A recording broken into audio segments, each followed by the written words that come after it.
Assalamualaikum warahmatullahi wabarakatuh. Yang terhormat Ibu Sofi Junida Putri, SE MAK selaku dosen mata kuliah Akuntansi Keuangan Menengah 1.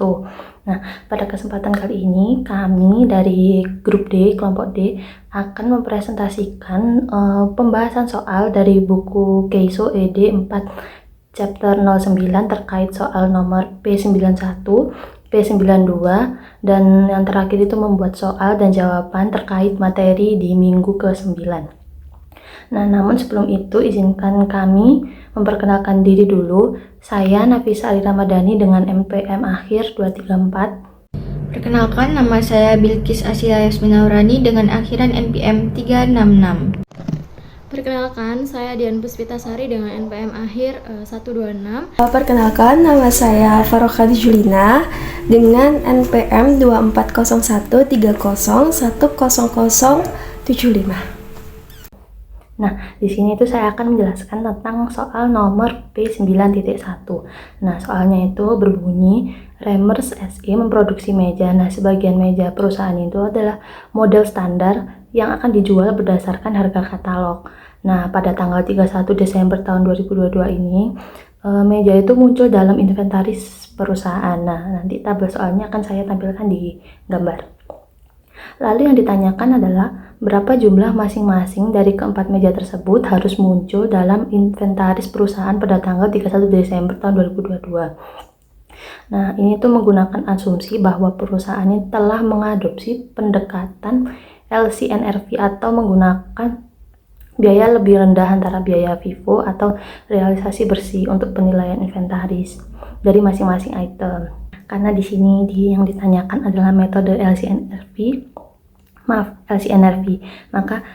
di sini tuh kita harus mencari nilai NRV-nya dulu. Nah, bagaimana sih cara mencari NRV? NRV itu diperoleh dari harga jual dikurangi dengan biaya produksi dan biaya penjualan, atau juga bisa dikurangi dengan biaya penyelesaian. Nah, di sini tuh saya menggunakan tabel LCNRV. Dalam kolom pertama terdapat FIFO cost per inventory list. Di sini tuh yaitu nominal harga FIFO-nya dari setiap meja, dari setiap unit.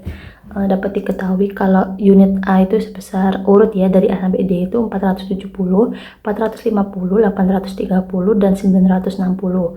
Nah, kolom selanjutnya berisi estimasi harga untuk penjualan. Nah, ini tuh termasuk biaya penjualan yang nanti akan dikurangi dengan harga jual, yaitu 50 euro, 110, 260, 200. Nah, untuk kolom yang selanjutnya adalah katalog harga penjualan. Nah, ini tuh sebesar 500 euro, 540 euro, 900, 1200. Nah, tahap selanjutnya adalah kita mencari nilai NRV. Seperti yang sudah saya jelaskan tadi, nilai NRV itu diperoleh dari harga jual dari unit dikurangi dengan estimasi biaya penjualan, terus biaya penyesuaian gitu. Nah, di sini tuh dapat diketahui kalau kita dapat mencari nilai NRV dari mengurangi katalog selling price atau katalog harga penjualan. Harga jual barang tadi itu dikurangi dari estimasi biaya penjualan dan penyelesaian. Nah, di sini untuk unit A itu NRV-nya dapat kita ketahui dari mengurangi nilai katalog selling price atau harga jual dikurangi dengan estimasi cost to complete and sell, yaitu biaya penjualan, estimasi biaya penjualan itu. Jadi 500 euro dikurangi dengan 50 euro. Ini dan ini. Nah, nantinya itu hasilnya dapat diketahui yaitu 450. Nah, 450 itu nanti akan ditaruh di kolom NRV.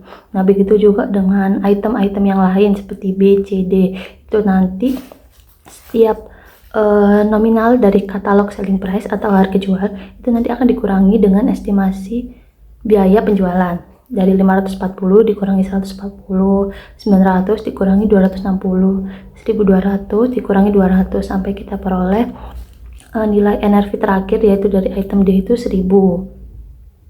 Nih. Nah, setelah kita mengetahui nilai NRV, kita dapat mengetahui LCNRV-nya. Nah, LCNRV sendiri itu adalah perbandingan yang paling kecil antara NRV dan nilai dari FIFO. FIFO cost per inventory list dari Di sini tuh kita membandingkan antara NRV dan Vivo ini mana yang nilainya paling kecil. Nah, nilai yang paling kecil itu nantinya akan masuk ke kolom LC NRV. Contohnya seperti yang nomor meja A. Ini kan NRV-nya diketahui 450 euro kan. Nah, selanjutnya untuk Vivo cost per inventory list dari meja A ini adalah 470. Nah, 470 dan 450 itu di mana yang paling kecil? Nah, dapat diketahui kalau nilai yang paling kecil adalah 450 kan. Nah, 450 itu nantinya akan dimasukkan ke kolom LCNRV. Gitu. Nah, begitu juga dengan meja-meja yang selanjutnya. Untuk NRV dari meja B itu 430 dan kemudian untuk harga Vivo-nya itu 450. Nah, kita menggunakan harga yang paling kecil yaitu dari NRV-nya sebesar 430. Nah, kasus yang berbeda ini datang di meja D. Meja D ini NRV-nya adalah sebesar 1000 euro. Tapi di Vivo ini diketahui kalau nilainya adalah 960 euro. Nah, di sini tuh karena yang paling kecil adalah nilai dari Vivo yaitu 960 euro, maka kita menggunakan nilai dari Vivo-nya seperti itu.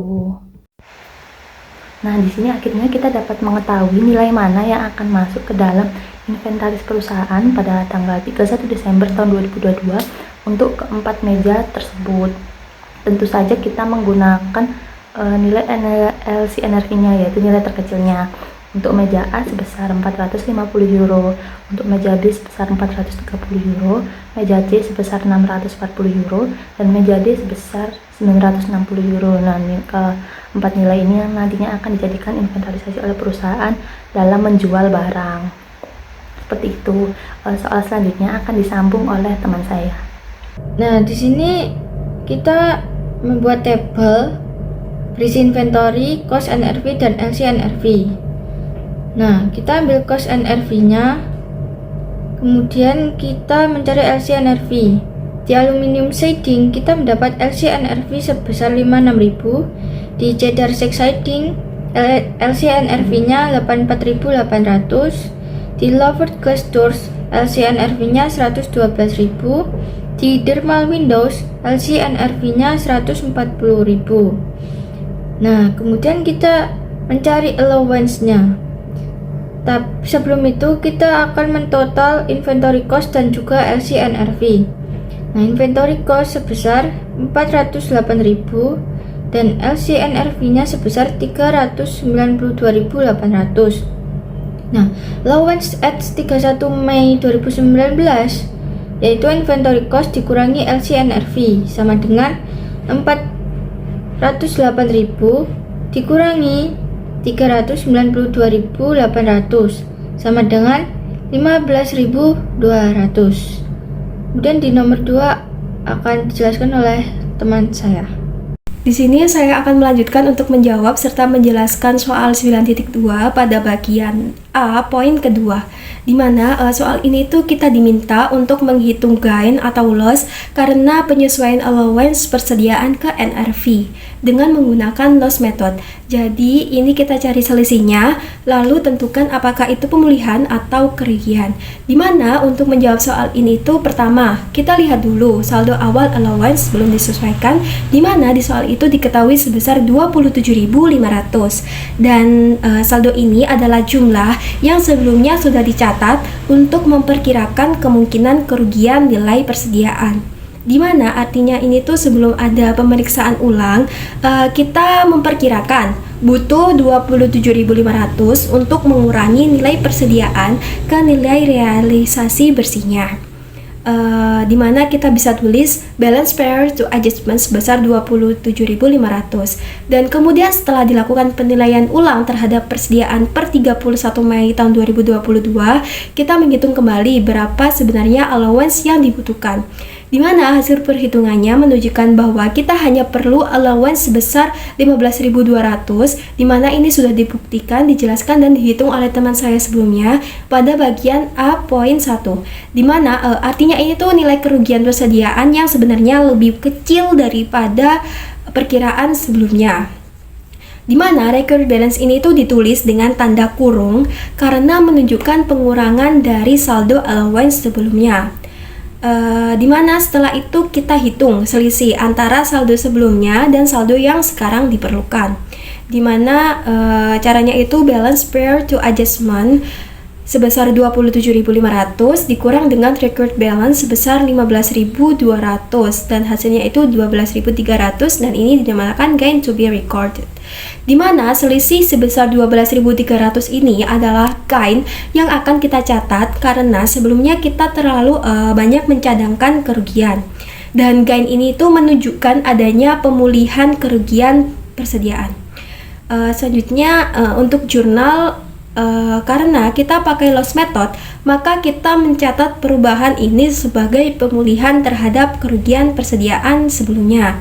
Dimana untuk jurnalnya itu kita bisa tulis allowance to reduce inventory to NRV sebesar 12.300 di sebelah debit, dimana ini tuh artinya kita mengurangi cadangan allowance pada recovery of inventory loss di sebelah sebesar 12.300 di sebelah kredit, di mana artinya ini tuh kita mengakui adanya pemulihan kerugian di laporan laba rugi.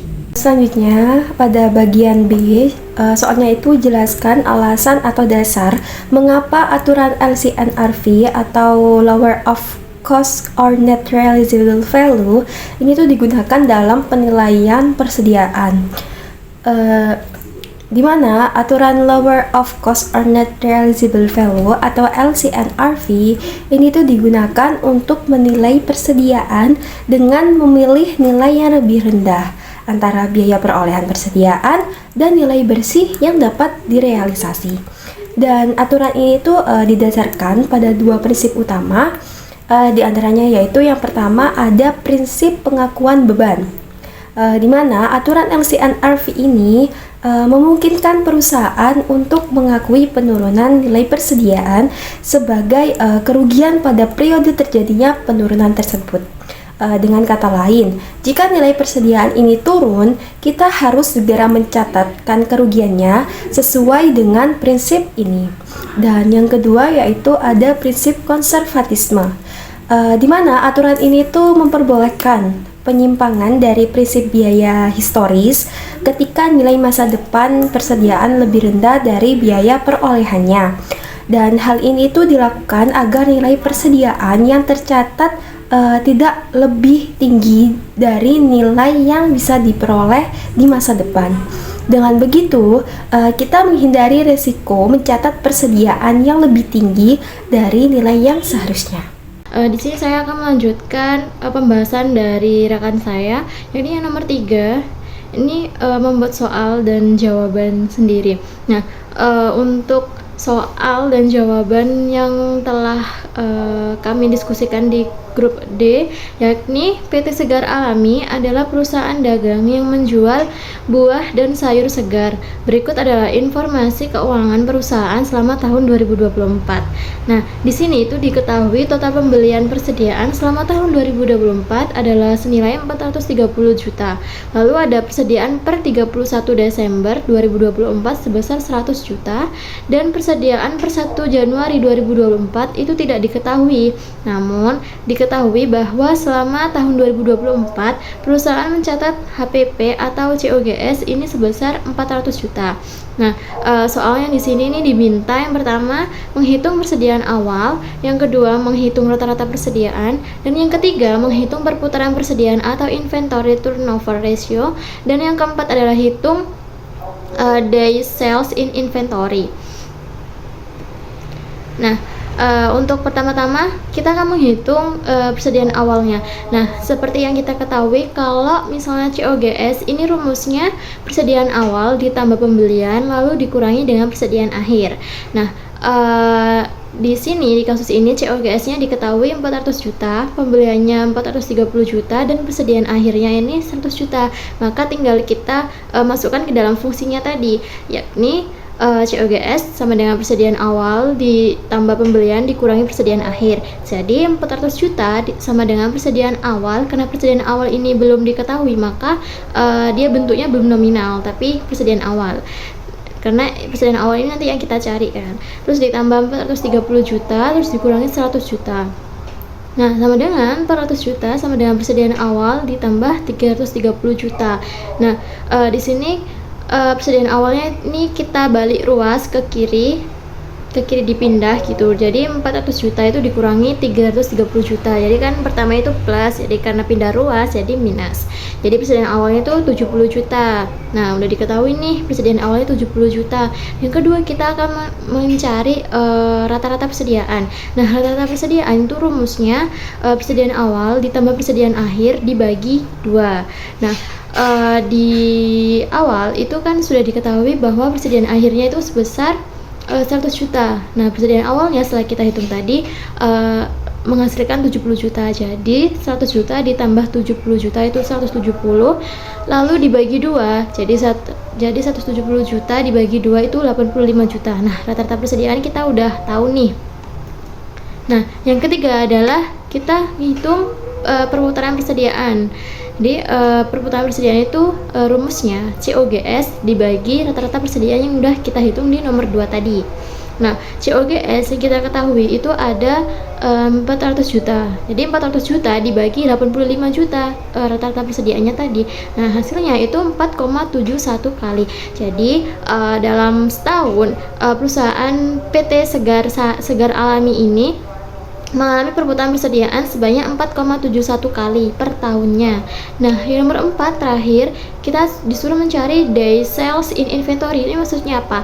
Ini maksudnya dalam setahun kita kan udah dapat 4,71 kali kan perputaran persediaannya. Nah, 4,71 kali itu per satu kalinya itu berapa hari sih gitu perputaran persediaannya. Nah, jadi rumusnya itu 365 dibagi 4,71 tadi. Nah, 365 ini dari mana? 365 ini dari total hari yang ada dalam setahun. Jadi hasilnya adalah 77,5 hari. Nah, 77,5 hari ini kita bulatkan ke 78 hari. Gak mungkin kan kalau misalnya ada namanya hari itu setengah hari gitu kan, gak mungkin. Jadi kita bulatkan ke atas jadi 78 hari. Nah, dari keempat hitung-hitungannya kita tadi ini diperoleh bahwa rasio perputaran ini sebesar 4,71 kali dalam setahun. Nah, ini menunjukkan bahwa persediaan ini diputar sekitar setiap 78 hari. Jadi setiap 78 hari nanti mutar. Habisnya 78 hari mutar lagi. Nah, berdasarkan realisasi gitu ya, kenyataannya kalau misalnya produknya ini buah atau sayur. Nah, dalam kasus ini juga buah dan sayur.